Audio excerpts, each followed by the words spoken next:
ஆண்டவராகிய இயேசுவின் நாமத்தினாலே உங்களுக்கு என் அன்பின் வாழ்த்துதல். இந்த நிகழ்ச்சியின் மூலமாய் உங்கள் ஒவ்வொருவரையும் சந்திப்பதற்கு கர்த்தர் கொடுத்த நல்ல கிருபைக்காக கர்த்தரை ஸ்தோத்தரிக்கிறேன். இந்த பெதஸ்தா ஐக்கியத்தோடு நீங்கள் இணைக்கப்பட்டிருக்கிறீர்கள். பிரியமானவர்களே, நாங்கள் இதில் இணைக்கப்பட்டிருக்கிற உங்கள் ஒவ்வொருவருக்காக ஒவ்வொரு நாளும் ஜெபிக்கிறோம். பிரியமானவர்களே, உங்களுடைய உதாரத்துவமான காணிக்கினாலும் ஜெபத்தினாலும் இந்த ஊழியத்தை தாங்கி கொண்டிருக்கிறீர்கள். நான் ஆண்டவரை ஸ்தோத்தரிக்கிறேன், மகிமைப்படுத்துகிறேன். இந்த நாளிலும் பிரியமானவர்களே, அவனுடைய சமூகத்தில் ஜெபித்த பொழுது ஆவியானவர் எனக்கு ஒரு வார்த்தையை ஞாபகப்படுத்தினார். ஆண்டவர் என்னோடு பேசின வார்த்தைகளை உங்களோடு நான் பகிர்ந்து கொள்ள விரும்புகிறேன். அது உங்களுடைய வாழ்க்கையிலே ஆசீர்வாதத்தை கொண்டு வரும் என்று நான் ஆண்டவருக்குள் விசுவாசிக்கிறேன். கர்த்தர் என்னோடு பேசின வார்த்தை சங்கீதங்களின் புஸ்தகம் 138 அதிகாரம் 3 வசனம் இப்படி சொல்லுகிறது: நான் கூப்பிட்ட நாளிலே எனக்கு மறு உத்தரவு அருளினீர், என் ஆத்துமாவிலே பலன் தந்து என்னை தைரியப்படுத்தினீர். ஆண்டவர் என்னோடு பேசின வார்த்தை, என் ஆத்துமாவிலே பலன் தந்து என்னை தைரியப்படுத்தினீர் என்கிற வார்த்தையை ஆவியானோடு கூட பேச துவங்கினார். நான் கர்த்தரை மகிமைப்படுத்துகிறேன். இந்த நாளிலும் ஆண்டவர் நம்மோடு கூட இந்த வார்த்தையின் மூலமாய் பேசும்படியாய் நம்ம எல்லாரும் ஒரு நிமிடம் ஜெபிக்கலாம். நன்றி ஆண்டவரே, உம்மை துதிக்கிறோம், உம்மை ஸ்தோத்தரிக்கிறோம் ஐயா. நீர் கொடுத்த அந்த அருமையான வார்த்தைக்காக, இந்த வேத வார்த்தைக்காக உமக்கு நன்றி சொல்லுகிறோம். நீர் ஆண்டவரே இந்த வார்த்தையின் மூலமாக எங்களுக்கு சொல்லித்தரப்போகிற ஆண்டவரே அப்பா ஆலோசனைகளுக்காக உமக்கு நன்றி. நீர் இப்பொழுதும் எங்களோடு பேசும், எங்களோடு இடைபடும் மாம்சிகமான வார்த்தைகளை எடுத்து போடும். தொடர்ந்து ஆண்டவரே நீர் எங்களை பொறுப்பெடுத்து கொள்ளும். இயேசுவின் நாமத்தில் பிதாவே, ஆமே. அன்பானவர்களே, மறுபடியும் உங்களுக்கு என் அன்பின் வாழ்த்துதலை சொல்லிக் கொள்கிறேன். நம்முடைய இந்த பெதஸ்தா ஊழியத்தின் மூலமாய் ஆண்டவர் பல காரியங்களை செய்து கொண்டிருக்கிறார். இந்த யூடியூப் ஊழியத்தின் மூலமாய் கர்த்தர் உங்களை சந்திப்பதற்கு உதவி செய்திருக்கிறான். கர்த்தரை மகிமைப்படுத்துகிறேன். ஒவ்வொரு நாளும் ஞாயிற்றுக்கிழமை மாலை வேளை 5 மணிக்கு இது வெளியாகிறது. நீங்கள் இதை பார்த்து இந்த ஆசீர்வாதத்தை சுதந்தரித்து கொள்ளும்படி அன்போடு கூட கேட்டுக்கொள்ளுகிறேன். அது மாத்திரமல்ல பிரியமானவர்களே, நீங்கள் பெற்றுக்கொண்ட நன்மையை மற்றவிடத்திலே நீங்கள் பகிர்ந்து கொள்ளும்படி அன்போடு கூட கேட்டுக்கொள்ளுகிறேன். மற்றவர்களுக்கு இதை இந்த பகிர்ந்து கொள்ளுங்கள். அது மாத்திரமல்ல, நம்முடைய நிகழ்ச்சி திங்கட்கிழமை மாலை வேளையிலே 7 மணி அளவிலே JCTVயிலே ஒளிபரப்பாகிறது. நீங்கள் இந்த நிகழ்ச்சியை கண்டு தேவ ஆசீர்வாதத்தை பெற்றுக்கொள்ளும்படி, விடுதலை பெற்றுக்கொள்ளும்படி அன்போடு கூட கேட்டுக்கொள்ளுகிறேன்.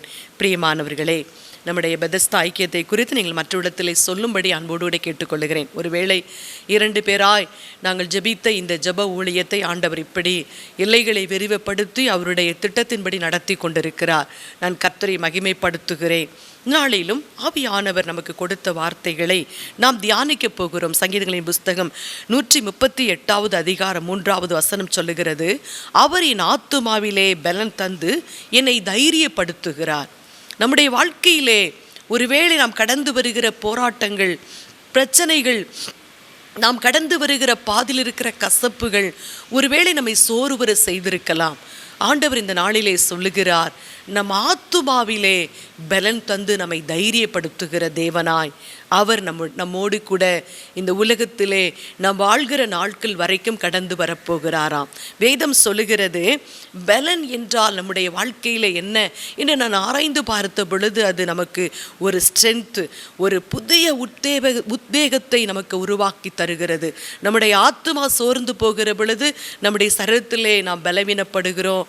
நம்முடைய வாழ்க்கையிலே போராட்டங்களை சந்திக்கிற பொழுது நம்ம ஆத்துமா சோர்ந்து போகிறது. ஆத்துமாவுக்குள் சோர்வு வருகிற பொழுது நம்முடைய சரீரமும் பாதிக்கப்படுகிறது. பிரியமானவர்களே, நம்முடைய ஆவி ஆத்துமா சரீரத்திலே ஒரு புது பலனை ஆண்டவர் கொடுத்து நம்மை தைரியப்படுத்துகிறார் என்று சொல்லி இந்த வேத பகுதி நமக்கு சொல்லுகிறது.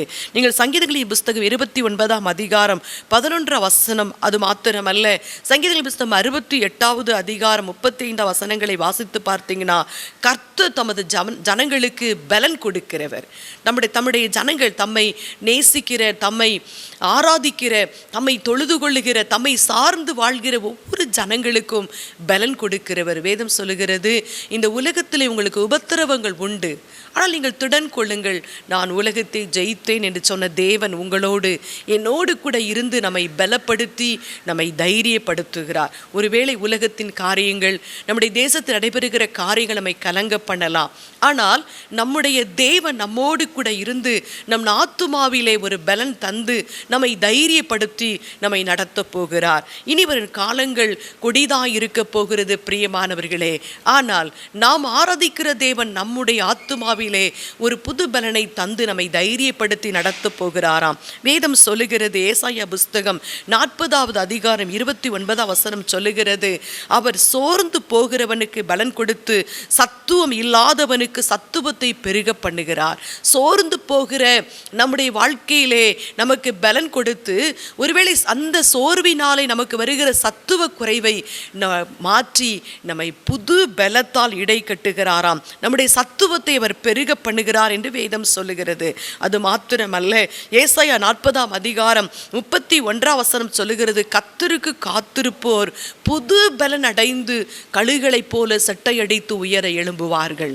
வேதம் அழகா சொல்லுது, அவங்க வாழ்க்கையில் எந்த பிரச்சனைகள் வந்தாலும் அவள் கர்த்தருக்கு காத்திருக்கிறபடியால் ஒரு புது பலன் அடைந்து அவர்கள் உயர எழும்புவார்கள். அவருடைய உயர்வை எந்த போராட்டங்களும், எந்த நிந்தைகளும், எந்த அவமானங்களும், எந்த தடைகளும் தடுத்து நிறுத்த முடியாது பிரியமானவர்களே.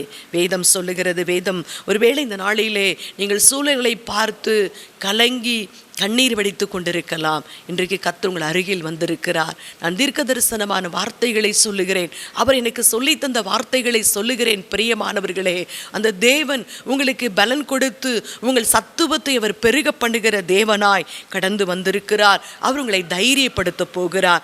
அவருடைய பலன் உங்களை தைரியப்படுத்த போகிறது.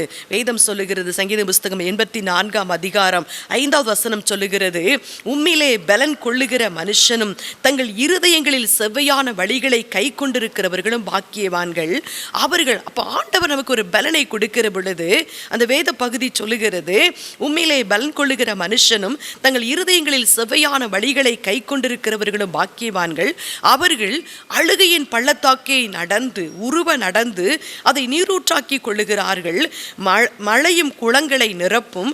அவர்கள் பலத்தின் மேல் பலம் அடைந்து சீயோனிலே தேவ சந்நிதியிலே வந்து காணப்படுவார்கள். வேதம் சொல்லுகிறது, ஒருவேளை இந்த வாழ்க்கையிலே நாம் போராட்டங்கள் வழியாய் கடந்து வருகிறோம்.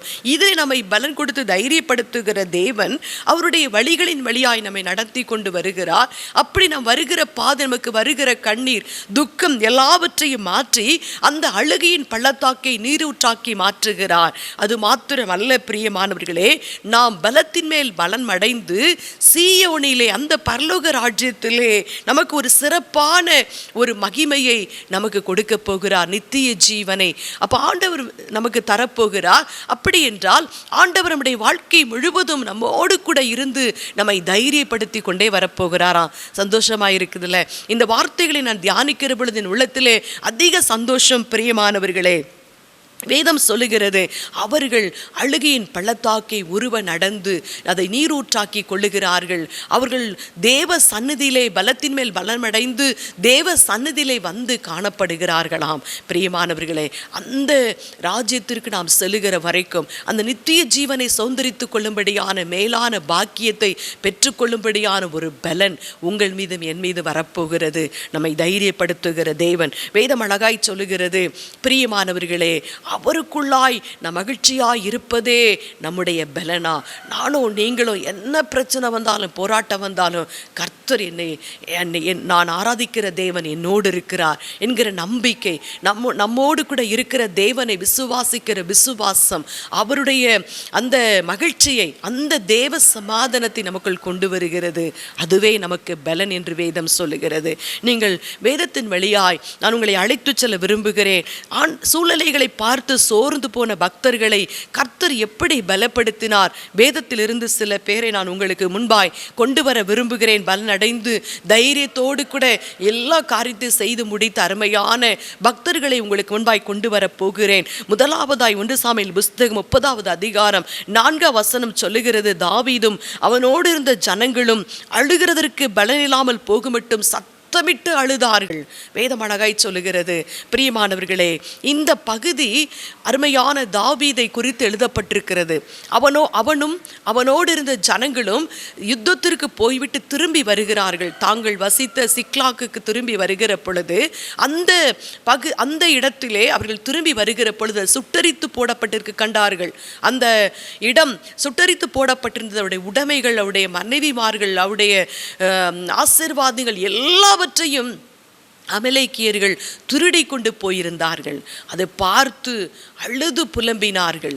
சத்தமிட்டு பலன் இல்லாது போக மட்டும் ஒன்றுமே இல்லை அப்படிங்கிற அந்த சூழ்நிலை அவர்களுக்குள்ளாய் வருகிற பொழுது எல்லா பலனும் இல்லாமல் போக மட்டும் அழுது கதறினார்கள். வேதம் அழகாய் சொல்லுகிறது. 1 சாமுவேல் புஸ்தகம் 30ஆம் அதிகாரம் 6வது வசனம் சொல்லுகிறது, தாவீது மிகவும் நெருக்கப்பட்டான்.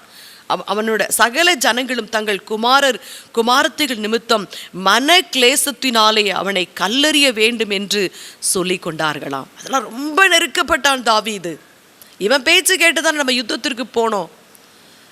ஆனால் நம்முடைய ஆசீர்வாதங்கள் எல்லாம் திருடு போய்விட்டது என்று சொல்லி வேதனையோடு கண்ணீர் வடித்து அழுது புலம்பிக் கொண்டிருக்கிற ஜனங்கள் சொன்னார்கள், இவன்தான் கல்லறிய வேண்டும் என்று சொல்லி, இவன்தான் அதற்கு காரணம், நம்முடைய எல்லா உடைமைகளும் நம்முடைய குடும்பமும் போய்விட்டது என்று சொல்லி அவர்கள் மன கிளேசத்தினாலே அவனை கல்லறிய போனார்கள். அவன் மிகவும் நெருக்கப்பட்டானா. அப்போ தாவீது, வேதம் அழகாய் சொல்லுகிறது, அப்படிப்பட்ட சூழ்நிலை தாவீது கர்த்தருக்குள் தன்னை திடப்படுத்தி கொண்டான். பிரியமானவர்களே, எந்த சூழ்நிலை எப்படி இருந்தாலும், நடக்கவே நடக்காதுங்கிற சூழ்நிலை, நீங்கள் எதிர்பார்த்து நன்மையை சுதந்திரித்துக் கொள்ள முடியவில்லை என்கிற ஏக்கம் உங்களுக்குள் இருக்கலாம். ஆனால் வேதம் சொல்லுகிறது, தாவீது அப்படிப்பட்ட சூழ்நிலை வந்த பொழுது கர்த்தருக்குள் தன்னை திடப்படுத்தி கொண்டான் என்று வேதம் சொல்லுகிறது. நீங்கள் அவருக்குள்ளாய், கர்த்தர் எனக்குள்ளே இருக்கிறாரு, என்னோடு கூட கர்த்தர் வருகிறார், என்னுடைய காரியத்தை கர்த்தர் ஏதோ பொறுப்பெடுத்துக் கொள்ளுவார் என்கிற நம்பிக்கையோடு உங்கள் இருதயத்தை நீங்கள் திடப்படுத்திக் கொள்ள வேண்டும் என்று ஆண்டவர் விரும்புகிறார். வேதம் அழகாய் சொல்லுகிறது. 1 சாமுவேல் புஸ்தகம் 30ஆம் அதிகாரம் 8வது வசனத்திலே தாவீது கர்த்தரை நோக்கி, நான் அந்த தண்டை பின் தொடரலாமா வேண்டாமா, அதை பிடிப்பேனா என்று சொல்லி ஆண்டவரிடத்தில் விசாரிக்கிறதை பார்க்கிறோம். பிரியமானவர்களே, அவன் ஆண்டவரிடத்தில் விசாரித்தான், அதை தொடர்ந்து போகலாமா, அதை பிடித்துக் கொள்வேனா, நான் அதை ஜெயித்திரலாமா அப்படின்னு கேட்டான். கர்த்தர் அதற்கு, நீ பின்தொடர், நீ எல்லாவற்றையும் ஒன்று கூட இழந்து போகாதபடி சகலத்தையும் திருப்பிக் கொள்வாய் என்று ஆண்டவர் அவனை திடப்படுத்தினார். அவனுக்கு ஒரு பலனை கட்டளையிடுகிறார். அவனுக்குள்ள எல்லாரும் அவனுக்கு எதிராக எழும்பிட்டாங்க. எல்லா ஜனங்களும் அவனுக்கு எதிராக எழும்பிட்டாங்க. அவனோடு இருந்த ஜனங்கள் அவனுக்கு விரோதமாக எழும்பி அவனை கல்லெறிய வேண்டும் என்று சொன்னார்கள். அவன் ரொம்ப நெருக்கப்பட்ட சூழ்நிலையிலே கர்த்தரை நோக்கி அவன் பார்த்து, ஆண்டவரே, நான் பின்தொடரலாமா தொடரக்கூடாதா, நான் அதை திருப்பிக் கொள்ளுவேனா அப்படின்னு சொல்லி ஆண்டவரிடத்தில் விசாரிக்கிறான். கர்த்தர் சொன்னார், போ, நீ போய் பின்தொடர்ந்து போ, நான் அதை உனக்கு தருவேன் என்று சொல்லி ஆண்டவர் அவனை திடப்படுத்தினார், தைரியப்படுத்தினார். வேதம் சொல்லுகிறது. 1 சாமுவேல் புஸ்தகம் 30ஆம் அதிகாரம் 19வது வசனம் சொல்லுகிறது, ஒன்று கூட குறைபடாமல் அவங்களை ஜெயித்து எல்லாவற்றையும் திருப்பி கொண்டு வருகிறதை பார்க்கிறோம். பிரியமானவர்களே, இப்படிப்பட்ட ஒரு சூழ்நிலையிலே நீங்கள் கண்ணீர் வடித்து கொண்டிருக்கலாம். நெருக்கத்தின் மத்தியிலே அநேக நிந்தைகள், அவமானங்கள் உங்களை துக்கப்படுத்தி கொண்டிருக்கலாம். இப்படிப்பட்ட சூழ்நிலையிலே ஆண்டவர் சொல்லுகிறார், நீங்கள் எளிதாய் ஜெயித்து விடுவீர்கள், நீங்கள் எல்லாவற்றை திருப்பிக் கொள்வீர்கள், ஒன்றை இழந்து போக மாட்டீர்கள், எல்லாவற்றை திருப்பிக் கொள்ளுகிற ஒரு மகிமை ஆண்டவர் உங்களுக்கு தரப்போகிறார். உங்களோடு கூட இருந்து அவர் செயல்படுத்த போகிறார். அப்படி உங்களை தைரியப்படுத்துகிற தேவனாய் இன்றைக்கு அவர் கடந்து வந்திருக்கிறார். பிரியமானவர்களே, ஒன்றை கூட நீங்கள் இழந்து போவதில்லை. தாவீது எல்லாவற்றையும் திருப்பிக் கொண்டான். அதற்கு காரணம் கர்த்தருடைய பலனால் அவன் நிரப்பப்பட்டான். கர்த்தருடைய வார்த்தைகள் அவனை பலப்படுத்தினது, அவனை தைரியப்படுத்தினார். பிரியமானவர்களே, தன்னை கர்த்தருக்குள் அவன் திடப்படுத்தி கொண்டான். இரண்டாவதாய் ஆண்டவர் சொன்ன ஒரு வார்த்தை 1 ராஜாக்களின் புஸ்தகம் 19ஆம் அதிகாரம் 1லிருந்து 5 வரைக்கும் நீங்கள் வாசித்து பார்த்தீங்கன்னா, அந்த எலியாவை குறித்து எழுதப்பட்டிருக்கிறது. அருமையான எலியா ஒரு வல்லமையான தீர்க்கதரிசியாய் கர்த்தர் பயன்படுத்தின ஒரு பாத்திரம். அவன் மரணத்தை காணாதபடி எடுத்துக்கொள்ளப்பட்ட ஒரு அழகான அற்புதமான ஒரு பாத்திரம். பிரியமானவர்களே, வேதம் சொல்லுகிறது. அந்த 1லிருந்து 5 வரைக்கும் வாசித்து பார்த்தீங்கன்னா, அதற்கு முன்பாக அந்த நிகழ்ச்சிக்கு முன்பாக இந்த 19ஆம் அதிகாரத்துக்கு முன்பகுதியை வாசித்து பார்த்தோம்னா, அவன் அந்த அருமையான அந்த தேசத்திலே அந்த அருமையான ஆகாப் ராஜாவுடைய மனைவி எசபேலுடைய தீர்க்கதரிசிகள், அந்த பாகாலி தீர்க்கதரிசிகளோடு கூட பேசி அவர்களை பலிபீடத்திற்கு அருகில் வர வச்சு அவங்களை எல்லாம் கொலை செய்தான். 450க்கு மேற்பட்ட பாகாலின் தீர்க்கதரிசிகளை கொலை செய்தான். நமக்கு நல்ல தெரிஞ்ச ஒரு சம்பவம். ஒரு பலிபீடத்தை கட்டி அவன் அந்த பலி செலுத்தின பொழுது ஆண்டவர் அந்த பலியை ஏற்றுக்கொண்டார். ஆனால் அந்த தீர்க்கதரிசிகள் எத்தனையோ அந்த தங்களை கீறி கொண்டார்கள், பலியை செலுத்தினார்கள், அவங்க தெய்வத்தை நோக்கி கூப்பிட்டார்கள். ஆனால் பதிலே கிடைக்கல. அவன் சவால் விடுகிறான். நீங்க அந்த இஸ்ரவேல் ஜனங்கள் எல்லாரையும் கூப்பிட்டு சொல்லுகிறான், நீங்கள் இன்றைக்கு இந்த கர்த்தர் தெய்வமானால் கர்த்தரை நீங்கள் வழிபட வேண்டும், பாகால் தெய்வமானால் பாகாலை வழிபட வேண்டும். இன்றைக்கு அதை நம்ம பார்க்கலான்னு சொல்லி அந்த தீர்க்கதரிசிகளோடு சவால் விடுகிறதை பார்க்கிறோம். ஆனால் எலியாவோடு கர்த்தர் இருந்து அவனுடைய அந்த அருமையான பலியை அங்கீகரித்து தானே தெய்வம் என்பதை அந்த ஜனங்களுக்கு வெளிப்படுத்தி காட்டினார். அதனால் அத்தனை தீர்க்கதரிசிகளும் கொலை செய்யப்பட்டார்கள். எலியா எழும்பி எல்லாரையும் கொலை செய்ததை பார்க்கிறோம். அதை கேள்விப்பட்ட எசபேல் அவனை பார்த்து சொல்லுகிறாள், அவனுக்கு ஆள் அனுப்பி சொல்லுகிறாள். இதெல்லாம் கேள்விப்பட்ட உடனே சொல்றா, இந்த தீர்க்கதரிசிகளுக்கு செய்த காரியத்தை உனக்கு செய்வேன் என்று சொல்லி அவள் ஆராதிக்கிற தேவர்கள் மீது ஆணையிட்டு சொல்லுகிறதை பார்க்கிறோம். பிரியமான, அப்பொழுது எலியா எவ்வளோ பெரிய காரியத்தை செய்திருக்கிற எலியாவுக்குள் ஒரு பயம், ஒரு திகில் வருகிறது. அவன் சொல்லுகிறான் பாருங்க, வேதம் சொல்லுகிறது, எலியா ஒரு சூரை செடியின் கீழ் உட்கார்ந்து நான் சாக வேண்டும் என்று கோரி, போதும் கர்த்தாவே என் ஆத்துமாவை எடுத்துக்கொள்ளும், நான் என் பிதாக்களை பார்க்கிலும் நல்லவன் அல்ல ஆண்டவர் என்று சொல்லி புலம்புகிறதை பார்க்கிறோம். ஒரு சூரை செடியின் கீழ் போய் படுத்து கொண்டான். சொல்றான், சூரை செடி ஓடி போய் தன்னுடைய வேலைக்காரனை நிப்பாட்டிட்டு ஓடி போய் அந்த சூரை செடிக்கு அடியிலே படுத்து கொண்டு தூரமாய் வந்து ஒரு வனாந்தரத்தில் நடந்து வந்து சூரை செடியின் கீழே படுத்து கொண்டு அவன் சொல்றான், போதும் கர்த்தாவே என்னை எடுத்துக்கொள்ளும் அப்படி சொல்லி, நான் அந்த எசபேலுடைய வார்த்தைகளை கேட்ட உடனே நான் சாக வேண்டும் ஆண்டவரே, நீர் என்னை எடுத்துக்கொள்ளும் அப்படின்னு சொல்லி அவன் புலம்புகிறதை பார்க்கலாம். அப்போ பாருங்க, சூரை செடி நம்ம கீழே படுத்து கொண்டான், படுத்துக்கொண்டு நித்துரை பண்ணினான் என்று வேதம் சொல்லுகிறது.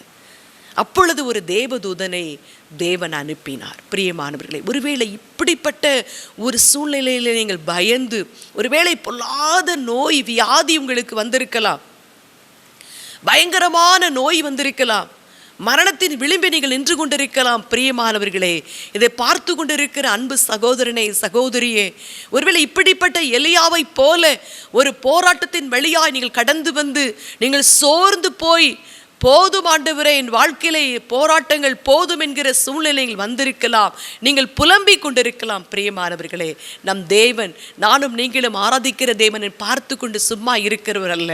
வேதம் சொல்லுகிறது, ஒரு தூதன், கர்த்தருடைய தூதன் கடந்து வந்து அவனை தட்டி எழுப்பி அவனுக்கு அழகான அந்த போஜனத்தை ஆயத்தப்படுத்தி, தண்ணீரை ஆயத்தப்படுத்தி வைத்து அவனை எழுப்பி, போஜனம் பண்ணு, நீ பிரயாணப்பட வேண்டிய தூரம் வெகு தூரம் என்று சொல்லி அவனை எழுப்புகிறதை பார்க்கணும். அதை சாப்பிட்டு திரும்பவும் படுத்து கொண்டான். திரும்பவும் எழுப்பி அவனுக்கு அதை வெளிப்படுத்துகிறான், நீ பிரயாணப்பட்டு போக வேண்டிய தூரம் வெகு தூரம். இன்றைக்கும் கர்த்தர் சொல்லுகிறார், ஒருவேளை சோர்ந்து போய் இருப்பீங்கன்னா உங்களை பார்த்து சொல்லுகிறார், நீங்கள் போக வேண்டிய தூரம் வெகு தூரம். இன்னும் ஆண்டவர் வைத்திருக்கிற ஆசீர்வாதங்களை நீங்கள் போய் சுதந்தரித்துக் கொள்ள வேண்டுமே, அந்த மகிமையான நன்மைகளை சுதந்தரித்துக் கொள்ள வேண்டுமே. உங்களுக்கு ஆயத்தப்படுத்தின அந்த நன்மை எவ்வளவு பெரிதாய் இருக்கிறது.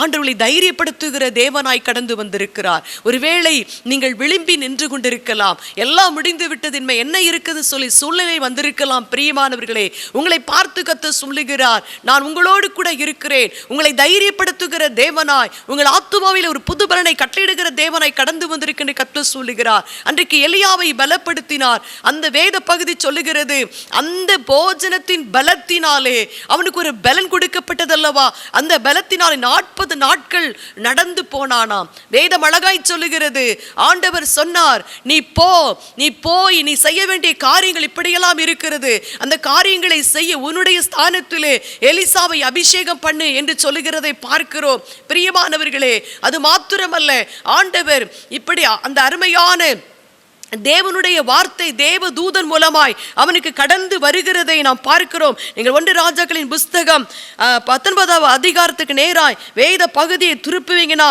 வேத பகுதி சொல்லுகிறது, அவன் செய்ய வேண்டிய பொறுப்புகளை அவனுக்கு அவர் வெளிப்படுத்துகிறார்.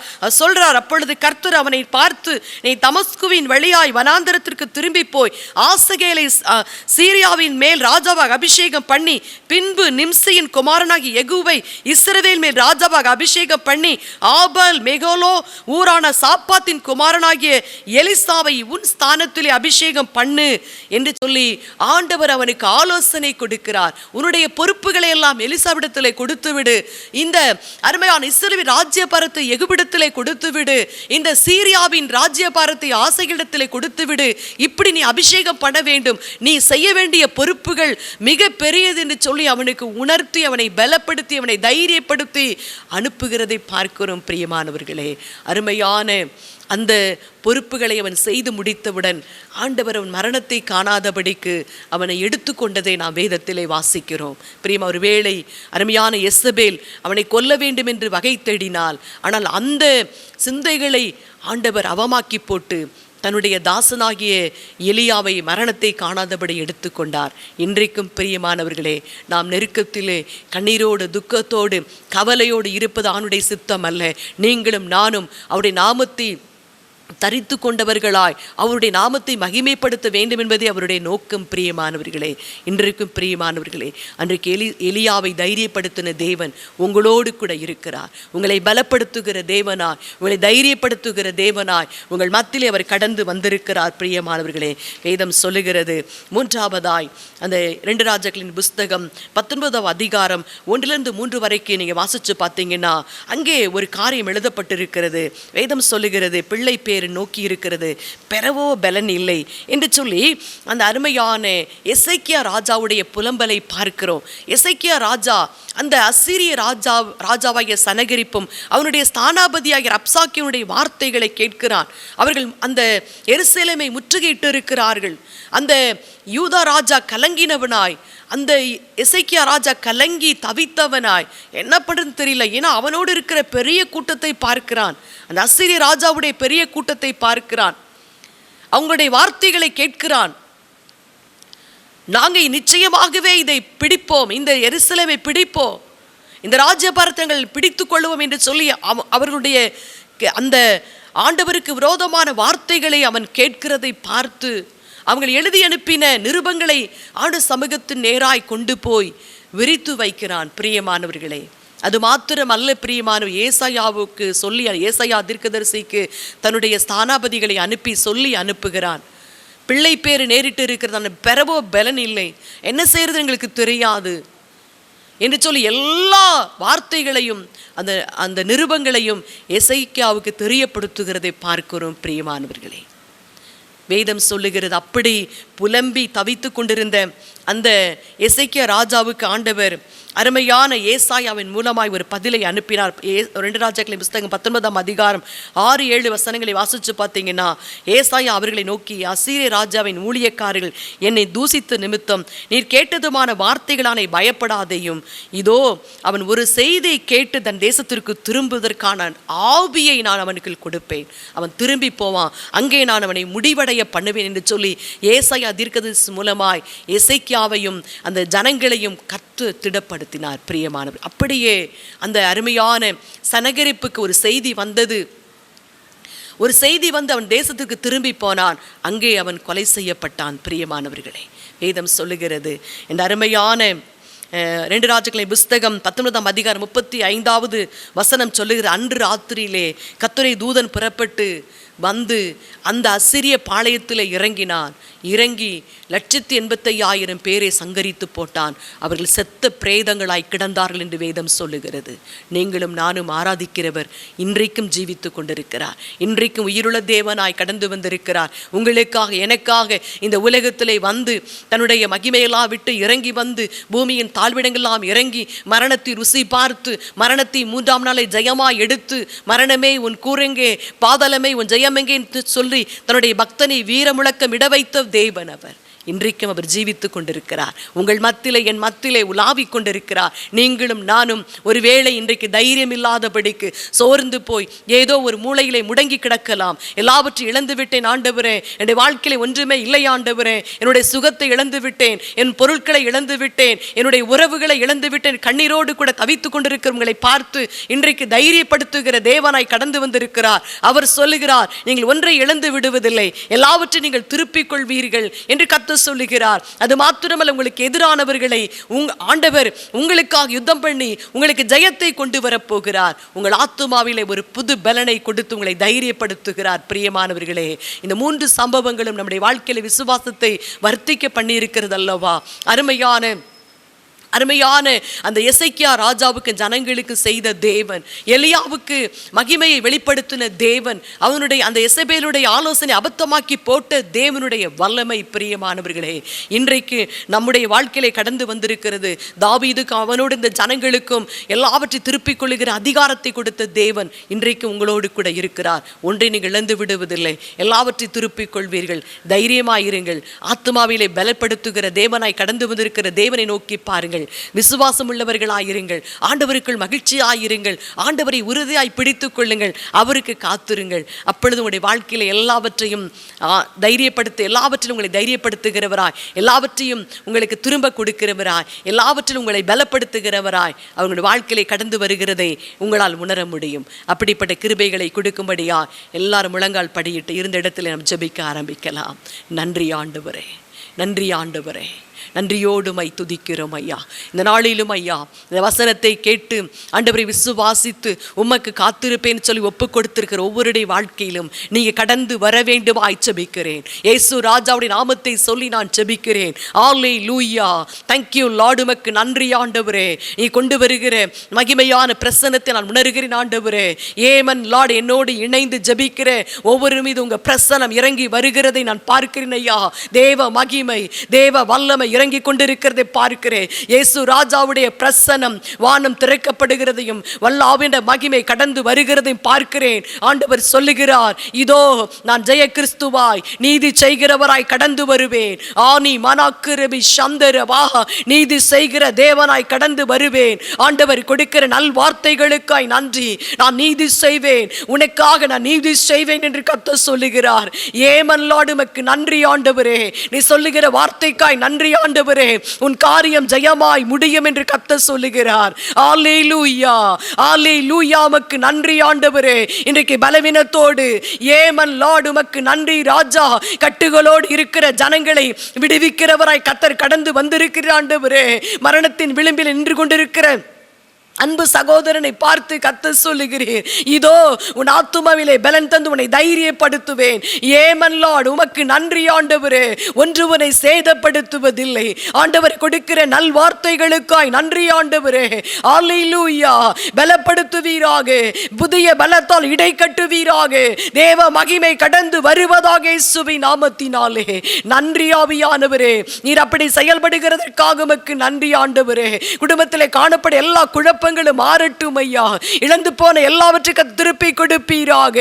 ஏமன் லார்ட், எல்லாவற்றையும் இழந்து விட்டேன் ஆண்டவரே. உறவுகளை இழந்து விட்டேன், ஆசீர்வாதங்களை இழந்து விட்டேன். கண்ணீர் வடிக்கிற ஒவ்வொருடைய வாழ்க்கையிலும் ஐயா இழந்து போனதை கர்த்தர் திருப்பி கொடுப்பீராக. தாவீது திருப்பி கொண்டது போல அவர்கள் திருப்பி கொள்ளட்டும் இயேசுவின் நாமத்தினாலே. கர்த்தருக்குள் தன்னை திடப்படுத்திக் கொள்ள உதவி செய்வீராக. நன்றி ஆண்டவரே, நன்றி ஆண்டவர். அப்படி செயல்படுகிறதற்காக உமக்கு நன்றி ஆண்டவரே. ஏமன் லார்ட், உமக்கு நன்றி சொல்லுகிறோம் ஐயா. எலியாவை பலப்படுத்தின தேவனாய் அவர்களை பலப்படுத்துவீராக ஆண்டவரே. நன்றி ராஜா. ஏமன் லார்ட், அவர்களுக்கு ஏமன் லார்ட் உம்முடைய கிருபைகளை வெளிப்படுத்துவீராக. நன்றி சொல்லுகிறோம். எசேக்கியாவுக்கு செய்த அற்புதத்தை ஒவ்வொருடைய வாழ்க்கையிலே செய்து அவர்களுக்கு விரோதமாய் செயலாற்றுகிற எல்லா சத்துருவின் தந்திரங்களையும் இந்த நாளிலே நிர்மூலம் பண்ணி போடும்படியாய் இயேசுவின் நாமத்தை சொல்லி நான் ஜெபிக்கிறேன். நீர் அப்படி செயல்படுகிறதற்காக உமக்கு கோடானு கோடி நன்றி. உங்க கரத்திலே நான் ஒப்பு கொடுக்கிறேன் ஆண்டவரே. என்னோடு இணைந்திருக்கிற அத்தனை குடும்பங்களை ஒப்பு கொடுத்து அர்ப்பணித்து ஜெபிக்கிறேன். நீர் ஆண்டவரை ஒவ்வொரு குடும்பத்தின் மீதும் உம்முடைய ஆண்டவரை அப்பா தகப்பனை வார்த்தை வைத்தவர்களை ஆசீர்வதிப்பீராக.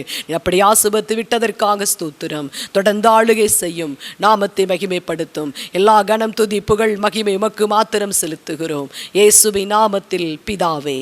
ஆமென், ஆமென். கர்த்தர் உங்களை ஆசீர்வதிப்பாராக. ஆமென். ஜெப தேவைக்கு நீங்கள் தொடர்பு கொள்ள வேண்டிய முகவரி: சகோதரி செல்வி பில்லி, எண் 282, 23வது தெரு, சாந்தி நகர், பாளையங்கோட்டை 627002, திருநெல்வேலி. தொலைபேசி எண் 9486337747 மற்றும் 9443737466. Email ID bethesdaprayergroup91@gmail.com.